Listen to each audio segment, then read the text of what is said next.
चलिए बुलेटिन की शुरुआत करेंगे टीसीएस के नतीजों से, जो कि काफी शानदार रहे हैं और रिजल्ट सीजन का धमाकेदार आगाज भी आज से हो गया है। चौथी तिमाही में टीसीएस ने अनुमान से बेहतर नतीजे पेश किए हैं। कंपनी का मुनाफा 11,734 करोड़ से बढ़कर 12,240 करोड़ रुपए हो गया है। अगर आय की बात करें तो आय भी 60,583 करोड़ रुपए से बढ़कर 61,237 करोड़ रही है। टीसीएस का एबिट मार्जिन भी 25% से बढ़कर 26% हो गया है। वहीं अब इस कंपनी के नतीजों पर ज्यादा बातचीत करने के लिए हमारे साथ जुड़ गई हैं हर्षदा सावंत। तो हर्षदा जी बताएं किस तरह के नतीजे रहे हैं। तो हेडलाइन नंबर्स आपने मेंशन किए, लेकिन यहाँ पर अगर आप देखें तो थोड़ा सा मैं कहूंगी ये नंबर मिला जुला है। जो अच्छा लगा है वो पहले आपके सामने रखते हैं। बहुत पॉजिटिव कंपनी ने मार्जिन डिलीवर किया है 26% का, क्योंकि इस बारी हमने देखा है ये करीब 25% से बढ़कर तो 100 बेसिस पॉइंट का इजाफा है। कहीं ना कहीं थोड़ी सी आशंका थी या डर था कि मार्जिन 25% के नीचे आएंगे, वो नहीं हुआ है। 26% का मार्जिन वो एकदम उम्दा आंकड़ा है, 100 बेसिस पॉइंट की ग्रोथ। दूसरी तरफ कंपनी के लिए जो डील विन है वो एनुअलाइज्ड बेसिस पर FY24 में रिकॉर्ड डील विन है 42.7 बिलियन डॉलर की, और अकेले Q4 में मेंशन करूं तो 13.2 बिलियन डॉलर की डील विन कंपनी ने साइन की है टोटल कॉन्ट्रैक्ट वैल्यू में।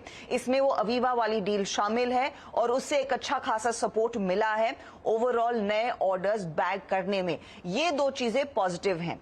हालांकि अगर आप कांस्टेंट करेंसी रेवेन्यू ग्रोथ देखें, पिछले महीने या फिर पिछले क्वार्टर 1.3% के सामने या जो एस्टिमेट था उसके सामने सिर्फ 1% कंपनी ने डिलीवर किया है। पिछले क्वार्टर ये 1% ही डिलीवर हुआ था, तो उसमें कोई इंप्रूवमेंट नहीं देखने को मिली है।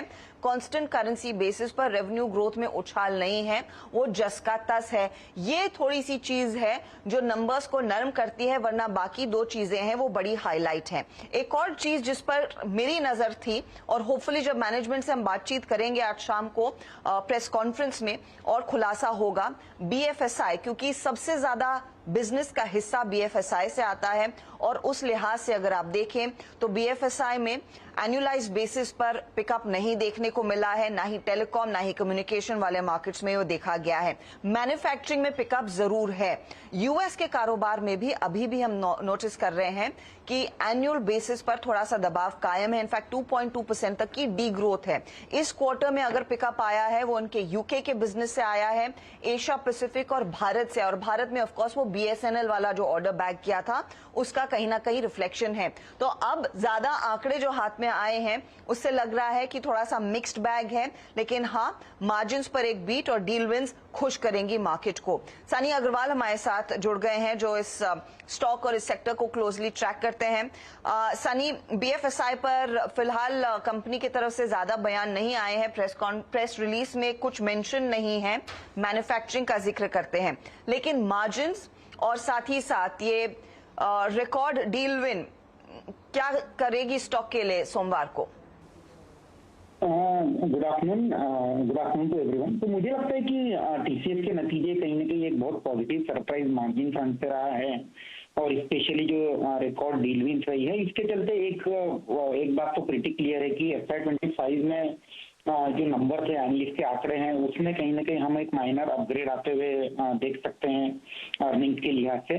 और अगर सेम टाइम मेरा ये मानना है कि ओवरऑल अगर आप प्रेस रिलीज पढ़ोगे रिजल्ट की तो इसमें निगेटिव संकेत कहीं नहीं नजर आ रहे हैं।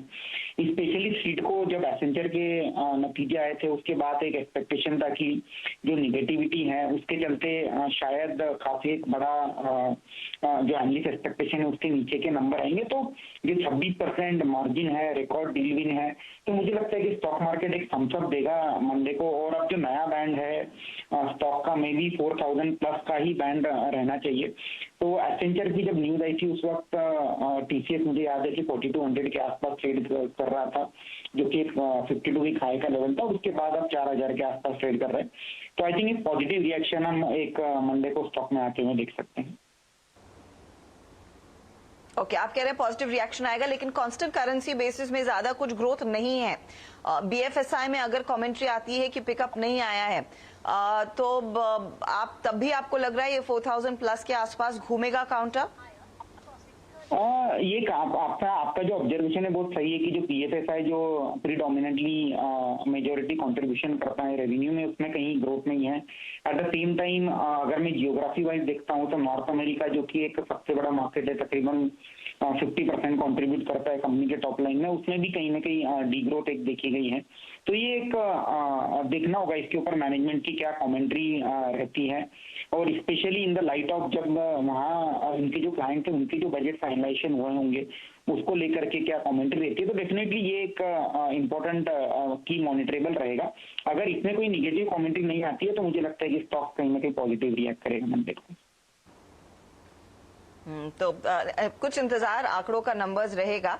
अच्छा, एक चीज आपको ध्यान में रखनी है, डॉलर रेवेन्यू का नंबर 1.12% के आसपास बढ़कर आया है। 7,363 मिलियन डॉलर्स, एक्सपेक्टेशन जो थी वो 7,395 मिलियन डॉलर्स की थी, लिटिल शॉर्ट ऑफ इट, लेकिन तब भी वहां पर ग्रोथ देखने को मिली है। तो डॉलर रेवेन्यू करीब 1.12% बढ़ता हुआ और कांस्टेंट करेंसी रेवेन्यू ग्रोथ 1% है।